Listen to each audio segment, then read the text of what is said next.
नमस्कार, मैं हूं डॉक्टर राजीव पथरिया और आप देख रहे हैं लाइव हिंदुस्तान चर्चा। आज हमारी चर्चा का विषय बहुत ही महत्वपूर्ण है, हमारे औद्योगिक क्षेत्र बद्दी, बरोटीवाला और नालागढ़ को लेकर।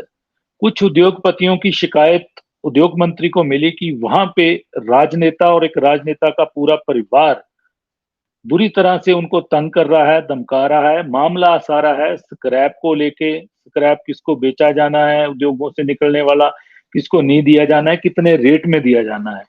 तो ये सारा मामला जब पब्लिक डोमेन में आया तो इस पे विपक्ष ने भी सुक्खू सरकार को पूरी तरह से घेर लिया है। सरकार का संरक्षण है क्या उस राजनेता के परिवार को, पूरे परिवार को? बातें कांग्रेस हाईकमान तक भी पहुंची हैं, क्योंकि हमारा जो बद्दी, बरोटीवाला और नालागढ़ एरिया है, हमारे जो हिमाचल प्रदेश में कुल उद्योग हैं जो लगे हुए हैं, उसका 70% उद्योग इसी क्षेत्र में लगे हुए हैं। और पिछले कोरोना काल के बाद यहाँ से सैकड़ों उद्योग पलायन कर चुके हैं या बंद हो चुके हैं। अभी भी कुछ बड़े उद्योगों ने स्पष्ट उद्योग मंत्री को भी कह दिया है, सरकार को भी कह दिया है कि वो अब उत्तर प्रदेश की तरफ को रुख करेंगे। इसमें से कुछ मल्टीनेशनल कंपनियां भी हैं। तो एक राजनेता द्वारा प्रताड़ित हो रहे इन उद्योगों को कौन बचाएगा, कौन इनको बनाए रखेगा? अगर ये उद्योग जाते हैं तो हजारों लोगों को बेरोजगार होना पड़ेगा। वहीं हिमाचल को राजस्व का भी नुकसान होगा। एक तरफ तो मुख्यमंत्री सुखविंदर सिंह सुक्खू बड़े स्पष्ट हैं कि जो निवेश के प्रयास पिछली सरकार ने किए थे वो फलीभूत नहीं हुए थे। अब उस निवेश को धरातल पर उतारने के प्रयास कांग्रेस सरकार करेगी, लेकिन उल्टा हो रहा है। उद्योग यहां से जाने को तैयार हैं। यूपी में योगी सरकार ने एक माहौल बना दिया है और उद्योगपति अब अपने यूनिट को वहां पे शिफ्ट करना चाहते हैं। वहीं दूसरी तरफ इस खेल के पीछे कौन राजनेता है? हालांकि खुले मंच से कई बातें आ चुकी हैं। नेता प्रतिपक्ष जयराम ठाकुर ने भी उनको घेरा है और लगातार हमले हो रहे हैं विपक्ष की तरफ से। तो आज हम इसी पे चर्चा करने जा रहे हैं। तो आज इस चर्चा में भाग ले रहे हैं हमारे साथ वरिष्ठ पत्रकार अश्विनी वर्मा जी हमारे साथ जुड़े हैं। भाजपा के वरिष्ठ नेता संजय शर्मा जी हमारे साथ जुड़े हैं। कांग्रेस के वरिष्ठ नेता अमित पठानिया जी हमारे साथ जुड़े हैं। तो मैं सबसे पहले अश्विनी वर्मा जी से जानना चाहूंगा कि बद्दी, बरोटीवाला, नालागढ़ औद्योगिक जो हमारा क्षेत्र है उसका माहौल क्यों खराब किया जा रहा है? अगर माहौल ऐसा ही रहा तो उद्योग पलायन कर जाएंगे। जी अश्विनी जी। मैं खनन और दूसरे उद्योगों पे बात करूंगा। खनन जी एक माफिया अवश्य हिमाचल प्रदेश में बन गया है। ये कांग्रेस और भाजपा के समर्थकों में बटा हुआ है। और स्क्रैप माफिया मेन तो अश्विनी जी, मेन स्क्रैप जो माफिया भी बटा हुआ है। हाँ हाँ, बीबीएन में जो जिसका ज्यादा इन दिनों बोलबाला है। कांग्रेस और भाजपा नेताओं के अपने अपने स्टोन क्रेशर हैं, नेताओं के भी हैं और समर्थकों के भी हैं। जब मुकेश अग्निहोत्री उद्योग मंत्री थे तो भाजपा ने खनन माफिया को लेकर आवाज बुलंद की थी। जब जयराम ठाकुर की सरकार बनी तो मुकेश अग्निहोत्री ने खनन माफिया के ऊपर आरोप जड़े। अब सुक्खू सरकार में खनन माफिया की जड़ें जम रही हैं। जयराम मुखर हैं और पूछ रहे हैं कि अब मुकेश अग्निहोत्री चुप क्यों है। माफिया से कांग्रेस और भाजपा का जो ये घालमेल है ये बहुत खतरनाक है, खासकर हिमाचल के लिए। अब तो खनन क्षेत्रों में जो छुटभुइये नेता हैं। वर्मा जी, मैं खनन पे बाद में आऊंगा। मैं उद्योग जगत में जो स्क्रैप माफिया घूम रहा है उसके चक्कर में एक राजनेता और उसका पूरा परिवार उद्योगपतियों को डरा रहा है, धमका रहा है। शिकायतें ये आई हैं, खनन का है, उसमें खनन का भी जिक्र है, लेकिन मेरा मुख्य मुद्दा आज का ये है। जी वर्मा जी। जहां तक स्क्रैप की बात है, स्क्रैप पे जो कांग्रेस और बीजेपी और आपस में जो कांग्रेस के ये गुट हैं जो भिड़ रहे हैं, तो इससे पता लग रहा है कि स्क्रैप एक बहुत बड़ा उद्योग हिमाचल प्रदेश में बन गया है। और सबसे बड़ी बात है कि राजनेताओं के लिए धन उगाही का स्क्रैप भी एक साधन बन गया है। अपने समर्थकों को स्क्रैप दिलवाएंगे, उद्योगों से निकलने वाला, दूसरों को नहीं लेने देंगे। उससे पैसे की जो बात होगी, लेन देन होगा, वो धन उगाही का बहुत बड़ा अड्डा होगा। और बद्दी बरोटीवाला में आपने देख लिया है कि एक राज परिवार, जिसे राज परिवार मतलब मेरा कहना क्या, जो राजनेता चुने हुए जो राजनीतिक नेता परिवार। हैं वहाँ के, वही जी परिवार जो चुने हुए नेता हैं, उन्होंने धन उगाही के लिए एक एजेंडा तैयार कर लिया है। लोगों को डराया जा रहा है, धमकाया जा रहा है और उद्योगों को कहा जा रहा है कि आप हमारे साथ जुड़िए, वरना अपना बोरी बिस्तरा बांध लीजिए। इस तरह उद्योगों के लिए भी पलायन की स्थितियां बन रही हैं। उद्योगों के पलायन पर तो विपक्ष के नेता जयराम ठाकुर जी ने अभी बयान दिया था कि पलायन कर रहे हैं और उद्योगों को तंग, उद्योगपतियों को तंग किया जा रहा है। बहुत से लोग उद्योग पलायन कर चुके हैं। उसके बाद त्रिलोक जम्वाल का और पुराने उद्योग मंत्री का बयान आया उद्योग कि मंत्री विक्रम ठाकुर जी ने भी दिया। बिल्कुल सिंह ठाकुर का भी बयान था कि लोगों को तंग किया जा रहा है और P&G जैसे जो उद्योग हैं पलायन कर रहे हैं। हालांकि जी भारतीय जनता पार्टी उस तरह अभी भी मुखर नहीं है। एक सिर्फ P&G उद्योग की बात कर रहे हैं कि ये पलायन कर रहा है, बाकी नाम नहीं ले रहे। तो इनको रहस्य उद्घाटन करना चाहिए कि कौन कौन से उद्योग जा रहे हैं। बहुत से लोग पलायन कर चुके हैं और पलायन करने को तैयार हैं। और योगी जी ने तो पूरी तरह से एक एजेंडा तैयार कर लिया। उन्होंने कहा कि हम यहाँ गुंडागर्दी होने नहीं देंगे। हिमाचल प्रदेश के लोग बड़े शांति प्रिय थे, यहाँ बिजली सस्ती थी, माहौल बढ़िया था। लेकिन अगर राजनेता माहौल को गंदा करेंगे तो कोई यहाँ आना नहीं चाहेगा। और पहले तो यहाँ के लिए बड़ी रियायतें थी, छूट थी, जिसके कारण यहाँ आना भी पसंद करते थे लोग। अब तो सिर्फ शांति प्रिय लोगों की वजह से यहाँ आना चाहते हैं। वैसा माहौल योगी ने यूपी में तैयार कर दिया है और आप धन उगाही के लिए अपने नेताओं को आगे कर रहे हैं। इससे माहौल बिगड़ रहा है। पहले तो लगता था कि हर्षवर्धन चौहान मुख्यमंत्री के खासम खास है और इस तरह का जो माफिया नेताओं की वजह से पनपता है वो पनपने नहीं देंगे। लेकिन अब लगता है कि उनकी डोर भी आस्ता आस्ता ढीली पड़ रही है। ऐसे लोगों के ऊपर से छुट हुई है। नेता, हर जो राजनेता है छोटे स्तर का, वो अपने आप को उद्योग मंत्री समझने लग गया है। हर आप जहां भी, चाहे कालाम ले लो, चाहे पोंटा का गोंदपुर इंडस्ट्री एरिया ले लो, ऊना का ले लो, और ये बद्दी का तो बद्दी तो बिल्कुल चर्चा में है। जब सारे नेता डराने लगेंगे, पैसा उगाही के लिए आगे आने लगेंगे, तो कोई, मेरे को नहीं लगता कि यहाँ रहना पसंद करेंगे। जो यहाँ के उद्योग पहले काम अच्छा कर रहे हैं वो भी चलते रहे तो बहुत बड़ी बात है। वर्मा जी, इनको राजनीतिक संरक्षण जरूर होगा, तभी इतने बड़े पैमाने पर डराया जा रहा है, धमकाया जा रहा है और वर्दी में सुरक्षा कर्मियों को ले जाकर उनके समक्ष बुलाया जा रहा है। सुरक्षा कर्मी जो सरकारी मिले हुए हैं लोगों को। जी, आप संरक्षण की बात कर रहे हैं, वहां तो एक विधायक का नाम आ रहा है सीधा सीधा, क्यों डरवा रहे हैं, वो लोगों को धमका रहे हैं। बाकी जो लोग दूसरे अपने आप को सुक्खू समर्थक मानते हैं, वो चाहे विधायक नहीं है, वो डरा रहे हैं। तो समर्थक होने का मतलब ये थोड़ा है कि आप गुंडागर्दी पे उतर आएंगे, आप उद्योगों के लिए जो माहौल है उसको खराब करेंगे। ये चर्चाएं नहीं है सिर्फ, ये हकीकत है। आप किसी भी जगह चले जाएं, हर जगह से कांग्रेसी भी यही कहता है कि इतनी करप्शन कभी हमने नहीं देखी। हर व्यक्ति जो राजनेता अपने आप को कहलाना पसंद करता है, वो सीधे पैसे मांग रहा है। अगर बीबीएन को गढ़ बना दिया है करप्शन का। और वर्मा जी, सुना है कि अधिकारी भी टूल बन रहे हैं इन राजनेताओं के, वहां के जो लंबे समय से वहां पे कार्यरत हैं। जयराम ठाकुर के टाइम में कह रहा था कि अफसर खुद उगाही करते थे, लेकिन अब अफसर कम है और टूल बन रहे हैं। और नेता तो जो हैं, जो बोलते हैं उनकी अफसर सुन रहे हैं, चुप करके बैठ रहे हैं, उनके ऊपर कार्रवाई नहीं कर रहे हैं, उनके ऊपर कोई देख रेख नहीं हो रही है कि हो क्या रहा है। इससे माहौल इतना खराब हो जाएगा कि छोटे स्तर पे भी हिंसक वारदातें शुरू हो जाएंगी। उद्योगों की तो बात आप अलग अलग कह सकते हैं। जी, संजय शर्मा जी, आप सुन रहे थे कि एक राजनीतिक परिवार इन दिनों उद्योगपतियों को डरा रहा है और उद्योगपति उद्योग मंत्री से मिलते हैं, उनको पत्र लिखते हैं, बकायदा दिया जाता है कि हम ऐसे माहौल में हिमाचल प्रदेश के बद्दी, बरोटीवाला, नालागढ़ औद्योगिक क्षेत्र में काम नहीं कर पाएंगे और हम अपने यूनिट शिफ्ट करेंगे उत्तर प्रदेश की तरफ। तो ये कैसा माहौल है, ये कैसी परंपराएं चल रही हैं? जी संजय जी। पथरिया जी, मैं ये सारी चर्चा से पहले मैं इसकी पृष्ठभूमि में जाना चाहता हूं।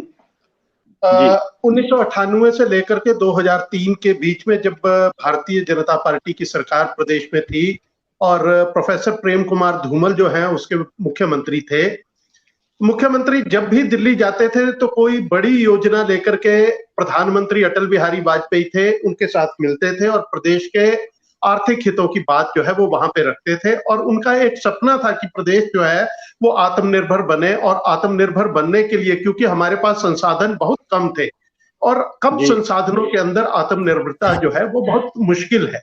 इसलिए वो बार बार निवेदन करते थे कि हिमाचल को जो है वो रेल नेटवर्क से जोड़ा जाए और उद्योग से जोड़ा जाए, ताकि हिमाचल की बेरोजगारी, क्योंकि हिमाचल के नौजवान के पास रोजगार नहीं है और हिमाचल की अपनी आर्थिक स्थिति बहुत अच्छी नहीं है, इसको हम केंद्र के ऊपर निर्भर नहीं रहना चाहते हैं, हम अपनी आर्थिक स्थिति को मजबूत करना चाहते हैं और प्रदेश के नौजवान को जो है वो प्रदेश के अंदर ही जो है वो रोजगार हम उपलब्ध करवा के देना चाहते हैं।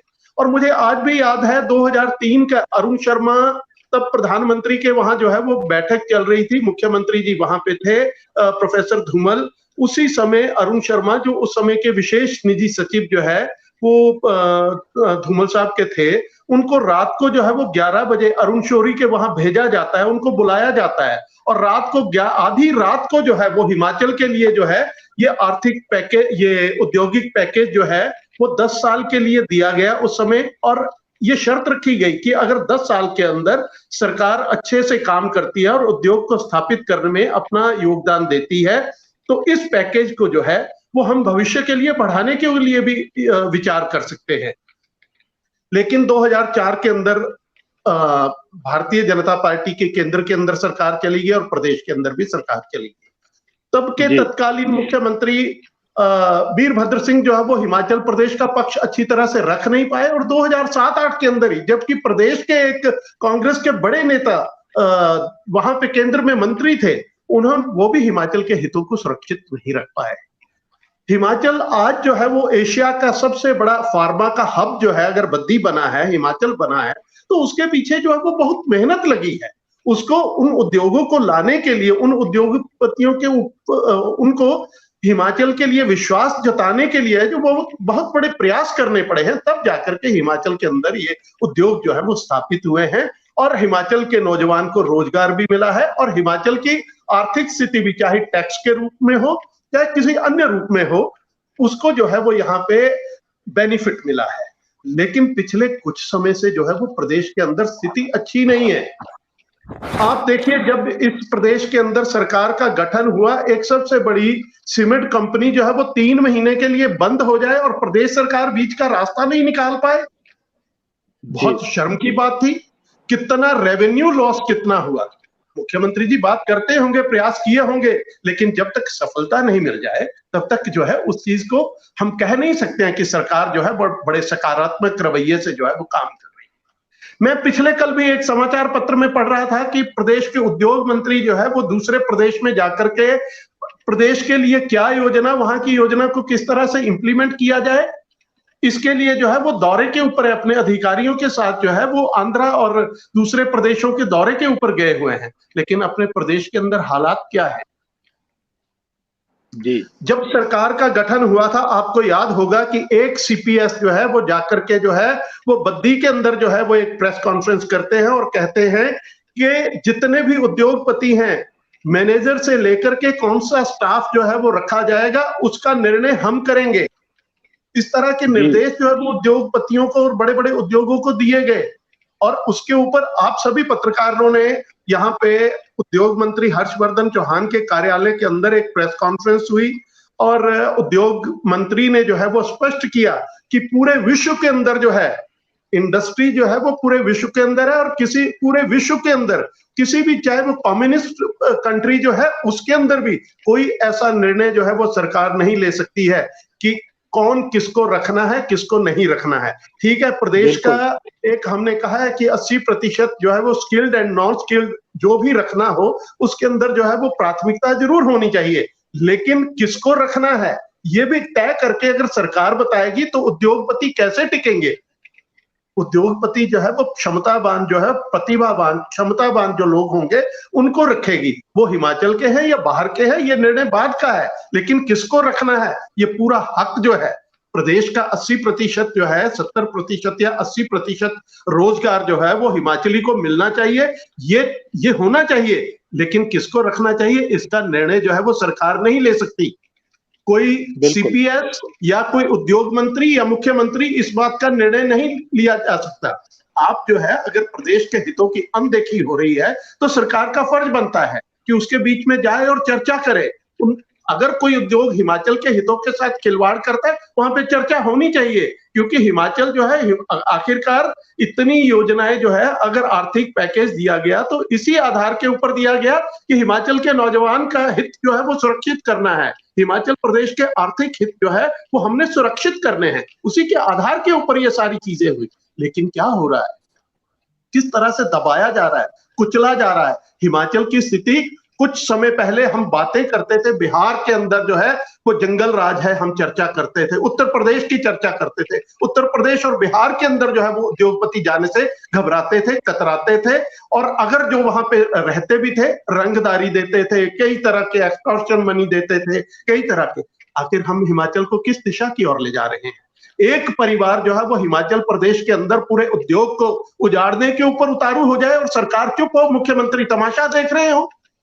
इससे बुरी अराजकता जो है वो हिमाचल प्रदेश के अंदर जो है वो आज से पहले कभी नहीं हुई। कांग्रेस की सरकारें भी रही, राजा वीरभद्र सिंह प्रदेश के मुख्यमंत्री रहे, लेकिन ऐसी स्थिति जो है वो नहीं हुई। आज ट्रक यूनियन जो है वो उनका अपना दबदबा है हिमाचल के अंदर। मैं आपको उदाहरण दे सकता हूं कि एक उद्योगपति एक ट्रक जो है वो नंगल से लगती जो है वो ऊना में आकर के लाता है, वो किराया देता है 70,000 रुपया, और हिमाचल प्रदेश की ट्रक यूनियन जो है वो किराया मांगती है 1,30,000 रुपया। आप देखिए कौन उद्योगपति जो है वो हिमाचल के अंदर रहना चाहेगा? जी जी, इसके ऊपर किसको विचार करना चाहिए? आप बंदूक की नोक के ऊपर जो है वो उद्योगपति धमकाए जा रहे हैं, और केवल राज परिवारों के, ये जो सत्ताधारी परिवारों के सिर्फ जो है वो पुरुष लोग नहीं, महिलाएं भी जो है वो हथियार की नोक के ऊपर जो है ऐसी एक्सटॉर्शन और ऐसे धमकाया जा रहा है। ये प्रदेश के अंदर जो है प्रदेश को किस दिशा की ओर ले जाना चाहते हैं? मुख्यमंत्री क्यों चुप हैं? क्या मजबूरी है? पुलिस प्रशासन क्या कर रहा है? क्यों नहीं बीच पे आता है? भारतीय जनता पार्टी के पथरिया जी, 1 मिनट में बात पूरी कर लूं, फिर मैं आपका प्रश्न दूंगा। प्रोफेसर प्रेम कुमार धूमल ने बद्दी के अंदर जो है लॉ एंड ऑर्डर को विशेष रूप से कोई दिक्कत ना आए, उद्योगपति को अंदर कोई उद्योगपति को कोई परेशानी ना हो, कहीं तरह की कोई कानून व्यवस्था की स्थिति खराब ना हो, इसके लिए बद्दी को सबसे पहले प्रदेश के अंदर जो है अगर पुलिस डिस्ट्रिक्ट बनाया गया और वहां पे एसपी को बिठाया गया तो वो भारतीय जनता पार्टी की सरकार ने बिठाया था, इसीलिए बिठाया था। फार्मा को उद्योग इतना बड़ा आया, फार्मा के जितने भी उनको प्रोडक्ट अप्रूवल्स के लिए, लाइसेंसेस के लिए रोज बद्दी से शिमला आना पड़ता था। ड्रग कंट्रोलर का ऑफिस शिमला से उठा करके जो बद्दी में खोला गया था, इसीलिए खोला गया था कि उद्योगपतियों को हम किस तरह की सहूलियत दे सकते हैं, उनका समय ना बर्बाद हो, उनको धक्के ना खाने पड़े, उनको 2-2 दिन जो है वो शिमला में बैठना ना पड़े, इसलिए जो है ये व्यवस्थाएं करके दी थी ताकि हिमाचल जो है वो कहीं आगे बढ़ सके। लेकिन आज दुर्भाग्य से जो है वो हिमाचल प्रदेश की स्थिति जो है वो दूसरे प्रदेशों के मुकाबले में इतनी बदतर जो है वो बना दी गई कानून व्यवस्था के नाम के ऊपर। कहीं कोई जो है वो लॉ एंड ऑर्डर है ही नहीं है। इन सारी चीजों के ऊपर जो है वो मुख्यमंत्री को संज्ञान लेना चाहिए। जी, मुख्यमंत्री ने संजय जी संज्ञान लिया है। आज ही उनका मैं बयान पढ़ रहा था, उन्होंने स्पष्ट किया है कि उद्योगपतियों को पूरी सुरक्षा मुहैया करवाई जाएगी, उनको पलायन नहीं करने दिया जाएगा। लेकिन दूसरी तरफ ये भी है कि जो राज परिवार है, वहां का राजनेता का परिवार है, वो परिवार अलग अलग तरीके से उद्योगपतियों को धमका रहा है और परिवार में सामंजस्य भी नहीं है धमकाने का। तो कहीं ना कहीं राजनीतिक संरक्षण है और यही कारण है कि इसकी शिकायत अब कांग्रेस हाईकमान तक पहुंच गई है। जी, ऐसे व्यक्ति को जो ऐसे कार्यों के अंदर संलिप्त हो, अगर मुख्यमंत्री गंभीर हैं, अगर मुख्यमंत्री केवल बयान देने से जो है वो कुछ नहीं होता है, पुलिस का तंत्र वहां पे है, वहां पे बिल्कुल जो है वो जिला पुलिस अधीक्षक वहां पे बिठाए गए हैं, वहां के अंदर जो है वो जितना भी गुप्तचर तंत्र है सबके नाम सामने है, सबको पता है क्यों नहीं हाथ डाला जा रहा है, किसका संरक्षण है। क्या एक व्यक्ति इतना मजबूत हो जाता है कि उसके वो जो है पुलिस भी उसके आगे बोना महसूस करती है? अगर कानून व्यवस्था अगर अच्छी नहीं है तो वो बयानबाजी जो है केवल जो है आपके शब्दों का जो है वो तभी महत्व है अगर उसका जो है उसके ऊपर कोई एक्शन होता है। अगर कोई एक्शन नहीं होता है और आपके बोलने के बाद फिर वही रिएक्शन है कि उद्योगपति जो है वो पलायन करने को तैयार है, तो मुख्यमंत्री के बयानों से जो है वो कोई लाभ नहीं होगा। जब तक जो है वो 10 लोगों को, ऐसे लोगों को जो है वो सरकार जो है वो उनके पदों से हटाती नहीं है। उनका इतिहास देखा जाए कि क्या रहे हैं वो, किस किस तरह के केस चले हैं, ऐसे परिवारों को जो है, ऐसे परिवारों की महिलाएं जो है जो एक्सटॉर्शन और ऐसी इस तरह की जो है वो डिमांड कर रहे हैं, उनको क्यों नहीं कानून का रास्ता दिखाया जाता है, क्यों नहीं उनको पकड़ करके केस चलाए जाते हैं।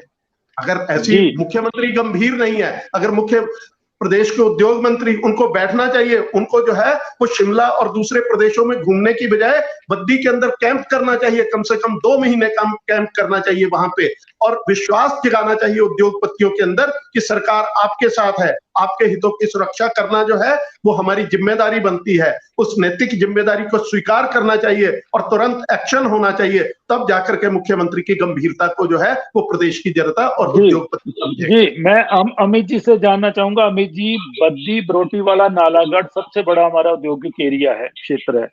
70% प्रदेश की उद्योग यहाँ पे हैं, लेकिन पिछले कुछ दिनों से माहौल ऐसा बन गया है कि एक राजनेता और उसका परिवार उद्योगपतियों को धमका रहा है। वहीं स्क्रैप माफिया को उनके बूते पे कूद गया है, स्क्रैप माफिया भी वहां पे पूरी तरह से।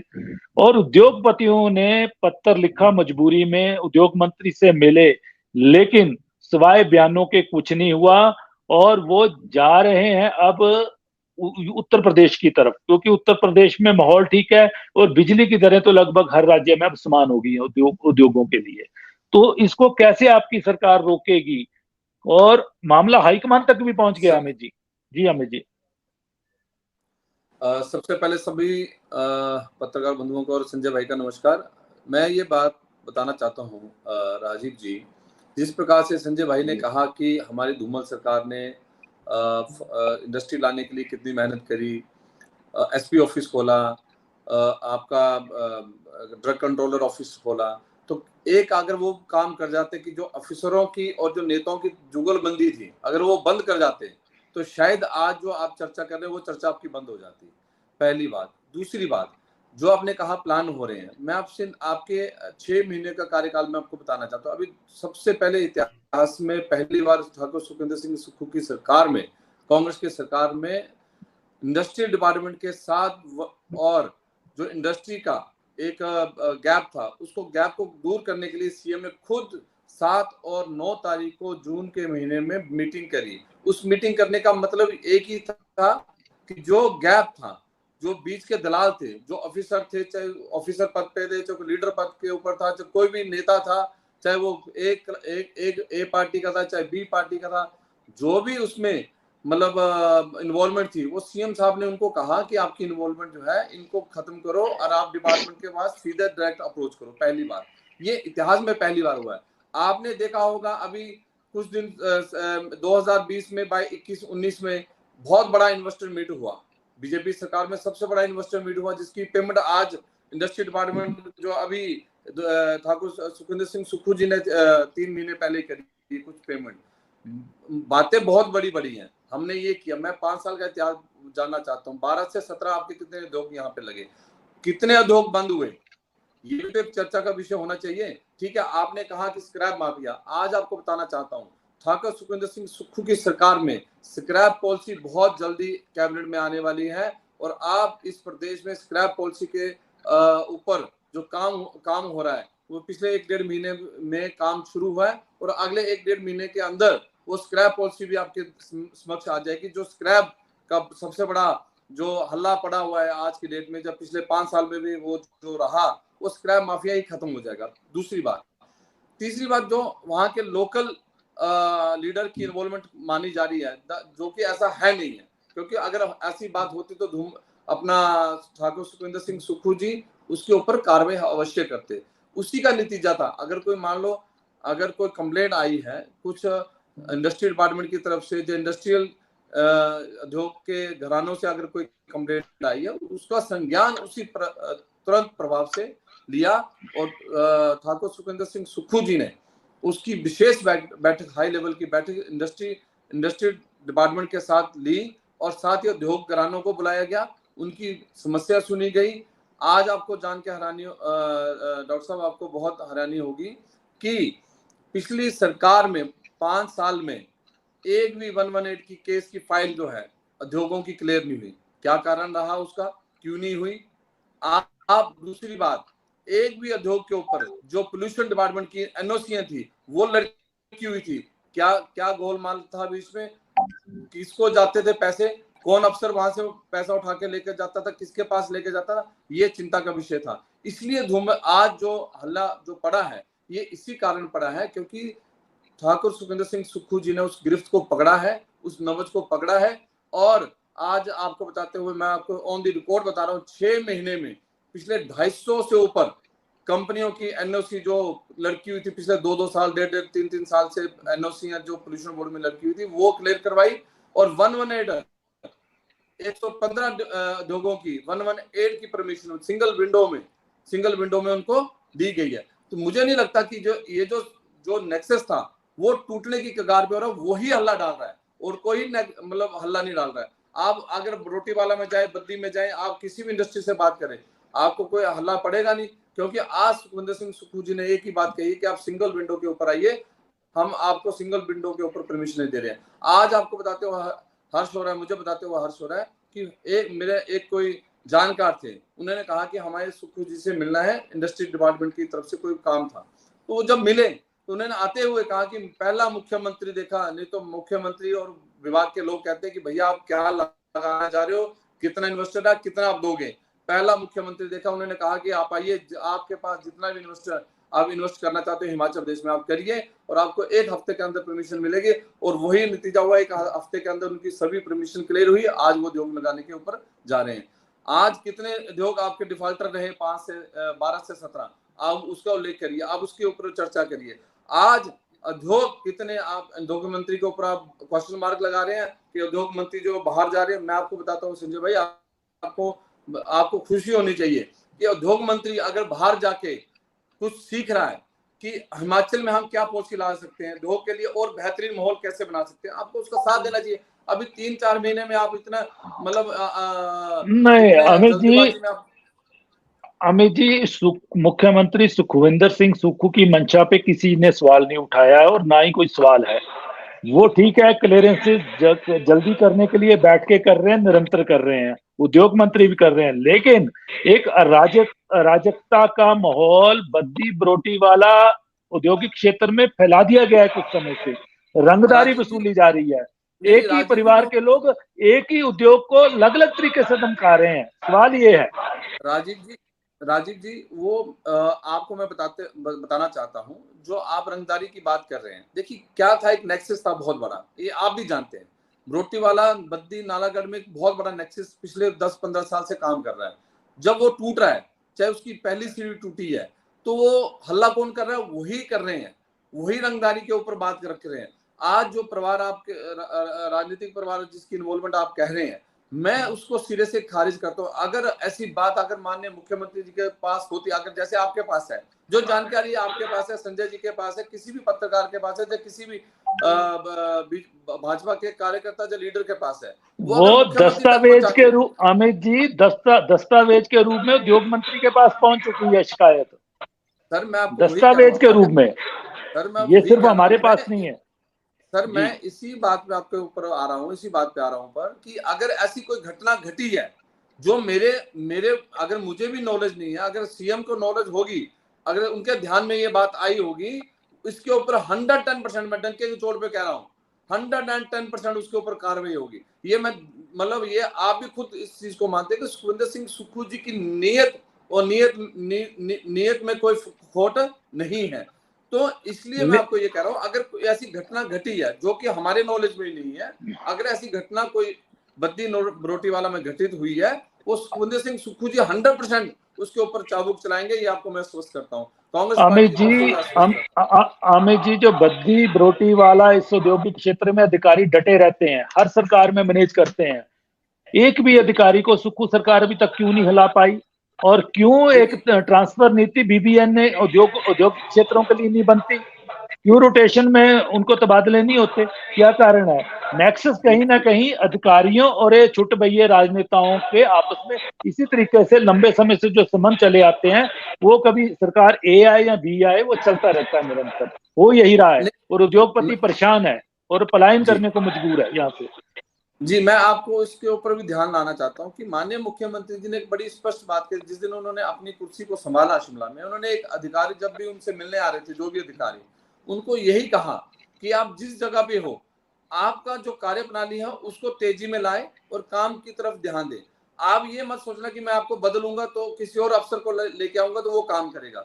आप ये ट्रांसफर वाले दिमाग के जो ऊपर प्रेशर है उसको रिलैक्स करके जाए और आप हिमाचल के हितों के लिए किस प्रकार से हम आगे बढ़ सकते हैं, चाहे उद्योग किसी भी प्रकार, चाहे डीसी थे, एसपी थे, परंतु कुछ अधिकारियों के ऊपर जूं अभी भी वही दिखती है। उनको लगता है कि नहीं, हमें ट्रांसफर हमारा क्या हो जाएगा। ये आपकी बात पे कहीं ना कहीं मैं सहमत हूं इस चीज के लिए। इसलिए सुखविंदर सिंह सुक्खू जी ने, माननीय मुख्यमंत्री जी ने इसको संज्ञान में लेते हुए कुछ फैसले जो है आपको औद्योगिक क्षेत्रों में तो नीति तबादला नीति बनानी पड़ेगी, क्योंकि जो लंबे समय से डटा है उसकी जड़ें मजबूत है, इसीलिए हमारा हिमाचल बदनाम हो रहा है।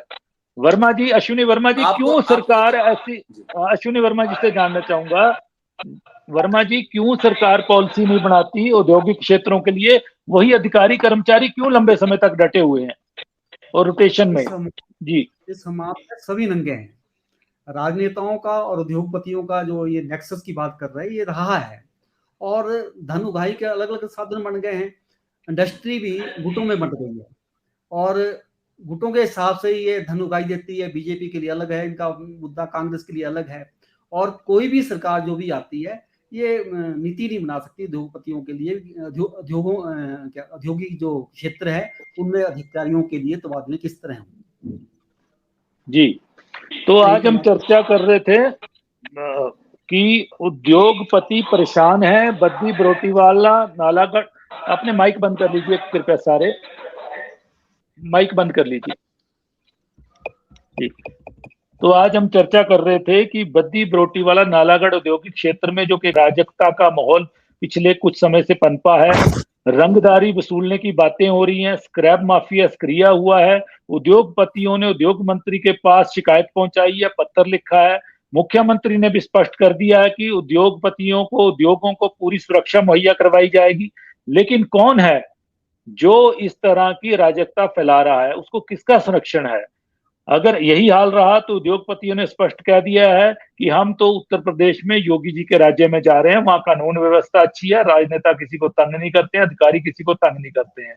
बद्दी बरोटीवाला नालागढ़ बदनाम हो रहा है और पहले भी कोरोना के बाद सैकड़ों उद्योग यहाँ से पलायन कर चुके हैं और बंद हो चुके हैं। अब जो इंडस्ट्री बची है उसको बचाना पड़ेगा और कहीं ना कहीं मुख्यमंत्री सुखविंदर सिंह सुक्खू को खुद इनिशिएटिव लेके उद्योगपतियों को संरक्षण देना पड़ेगा। उनकी सुरक्षा, उनका जान माल की रक्षा ये सरकार को करनी पड़ेगी। तो आज हम इसी विषय पे चर्चा कर रहे थे। आप सबने इस चर्चा में भाग लिया, मैं सबका धन्यवाद करता हूं।